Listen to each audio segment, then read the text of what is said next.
Hi everyone, let's have a discussion on how to eliminate options in comprehension passages today.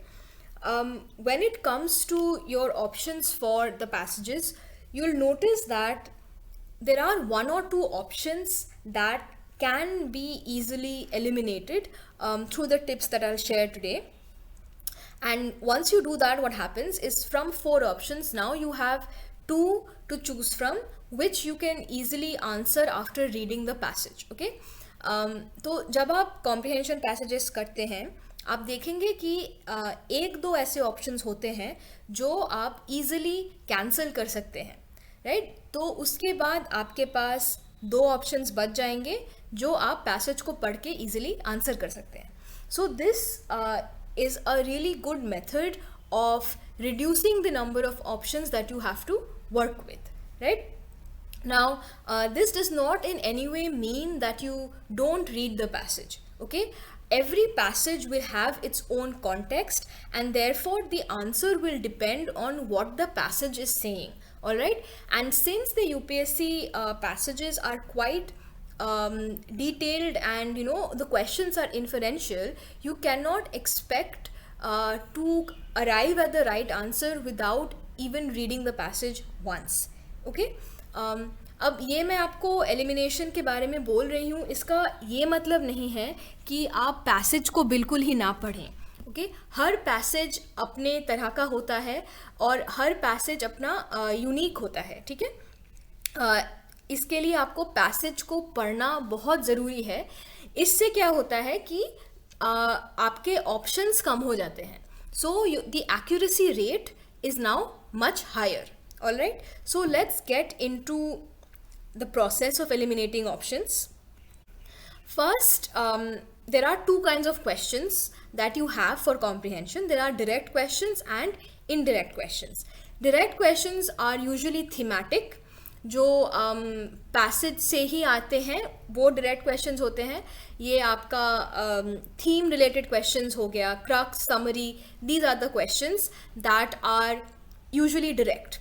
Okay. And indirect questions have your assumptions and inferences which are not explicitly given in the passage. Now for direct questions, the first thing to do is to avoid blanket generalizations. These are very general statements which you can avoid. The reason for that is आपके जो passages होते हैं वो बहुत specific होते हैं. They are discussing one specific thing or about a specific country, a specific situation. They are quite particular, and the general statements by their very nature are vague or they're all-encompassing. That will not be your answer. In fact, oftentimes the blanket generalizations tend to be wrong statements in and of themselves. So let's say you have a passage on democracy and the problems of democracy, okay, of a democratic government, and one of your options says all democratic governments are tyrannical. See, that is a blanket generalization, meaning that it's talking about every single democracy out there. Now, each and every democracy is unique on its own and has a unique set of problems. So India is also a democracy, the US is also a democracy, but they have their own set of problems, right? To say that every single democracy out there is tyrannical is too general a statement and is also quite incorrect, right? So when you're looking at your options, look for options that have words like all, none, any. These are all blanket generalizations. They are talking about everything. These will not be your answer. The next is you avoid options about examples. This is specifically true when it comes to your crux and your summary questions. The reason for that is, crux means the most important point. सबसे ज़रूरी point होता है crux. And summary is to talk about all the points in one brief sentence. तो सारे points आपके summary में आएंगे, सारे ज़रूरी point आपके summary में आएंगे. जो उदाहरण होते हैं वो मेन पॉइंट्स को सपोर्ट करते हैं. They are additional information. The examples are there to support the main points, right? So your options for these will not be from the examples. So out of 4 options, it is possible that 2 might be, sometimes even 3 might be from the examples. So then you know which ones to eliminate, and you are left with the answer. Okay, but for this again you have to read the passage to see which ones are examples, which examples the passage has picked up, right? So again, reading the passage is still very important.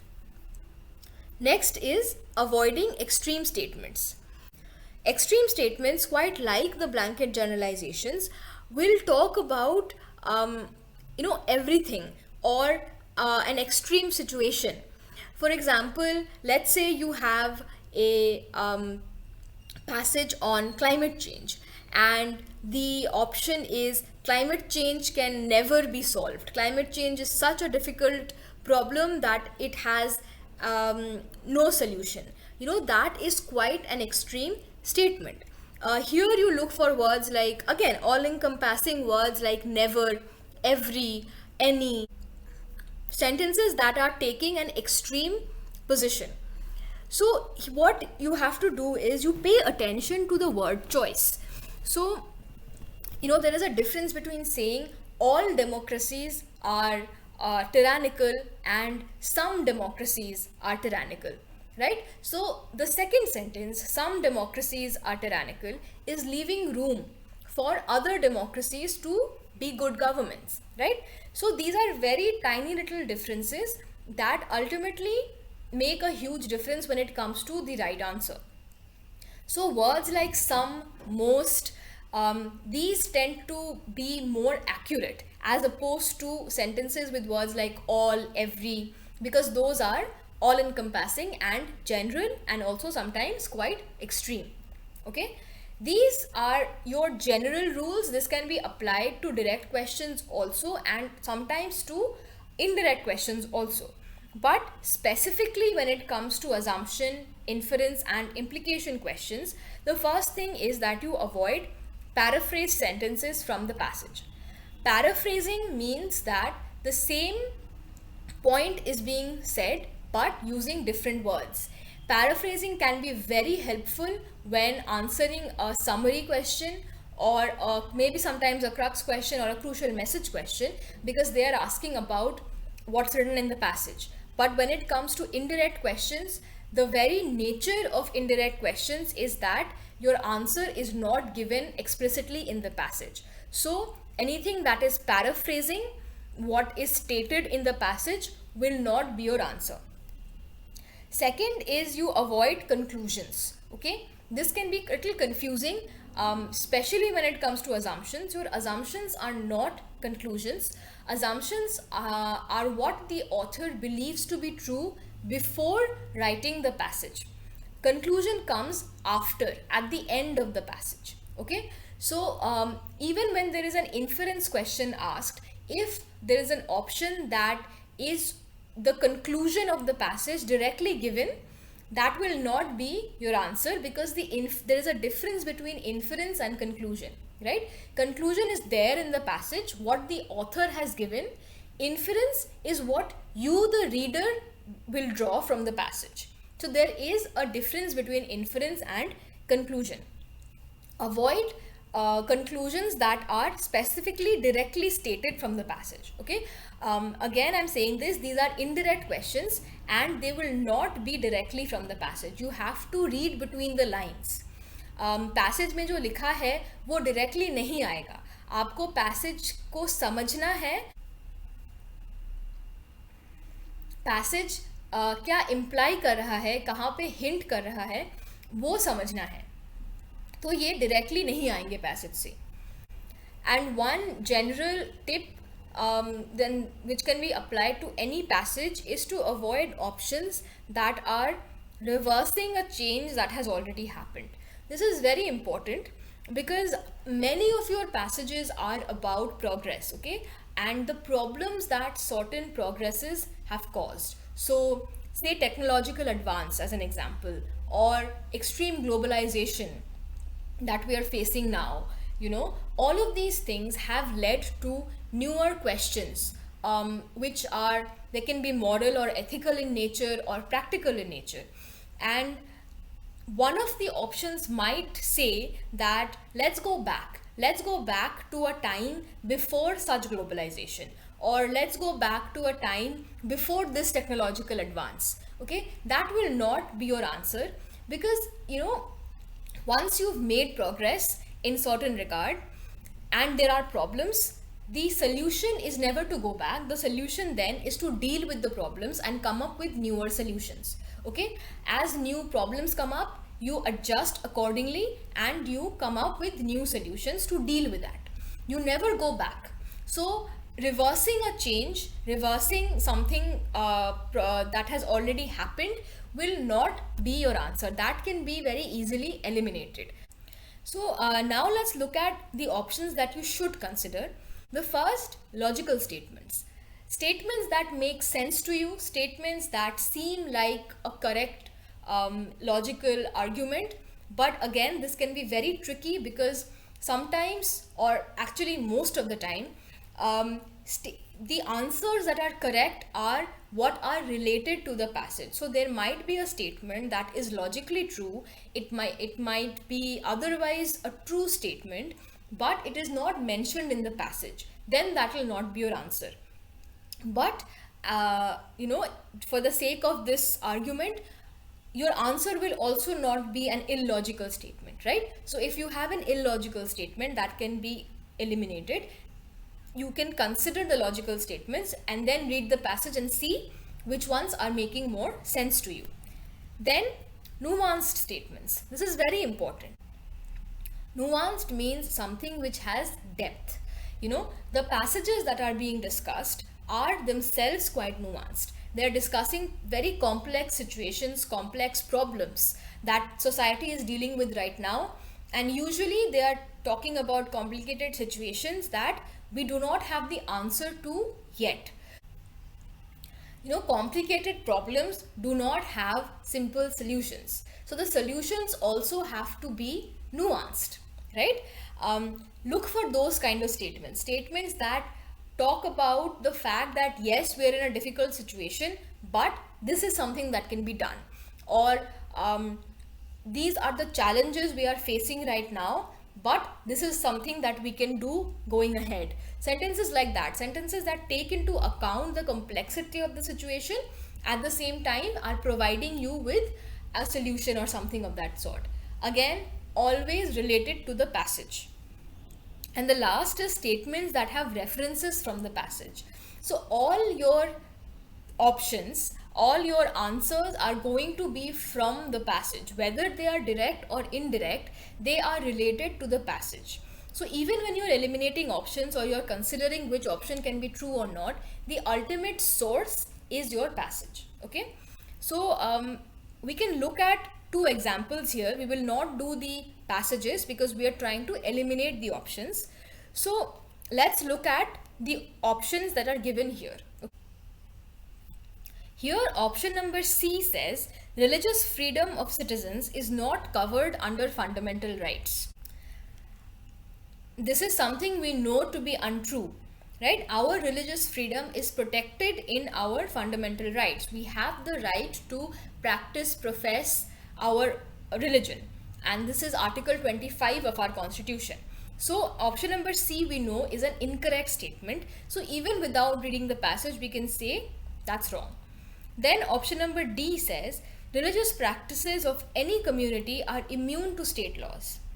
Immune means that state laws will not affect the religious practices of any community. Again, this is quite an extreme statement because even though we have freedom of religion, we still have to abide by the laws. So option number D is also an incorrect statement, right? Then you are left with options A and B, which you can answer after reading the passage. If you look at the options here, option A is saying the state shall not interfere with religious affairs of the citizens, and option B is saying religious freedom under constitution is open to state intervention. So they are saying different things. They are saying quite opposite things. Now your answer will depend on what the passage is saying, what the author of the passage has given the opinion on, right? So we have eliminated 2 options, and now from 4 options we are dealing with only 2 options. This can be one method which you can apply. Let's look at another set of options. So here you have to consider options 1 to 5 and see which one is correct, which ones are the implications of the passage given, right? So option number 1 says too much globalization is not in the best interest of any country. So this is saying that, in a way, it's implying that we should stop globalization or stop too much globalization, right? Now I told you that no matter how many problems something like globalization is creating, the solution is never to stop globalization. The solution is to deal with those problems as and when they come. So option number 1 can be cancelled.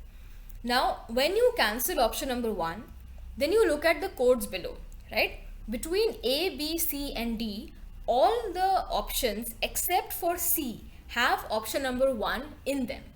So then you can easily eliminate A, B and D because you know that option number 1 is wrong. So then C is your answer. Now C says 2, 3 and 5 only. So let's check. C is saying that option number 4 is also not an implication.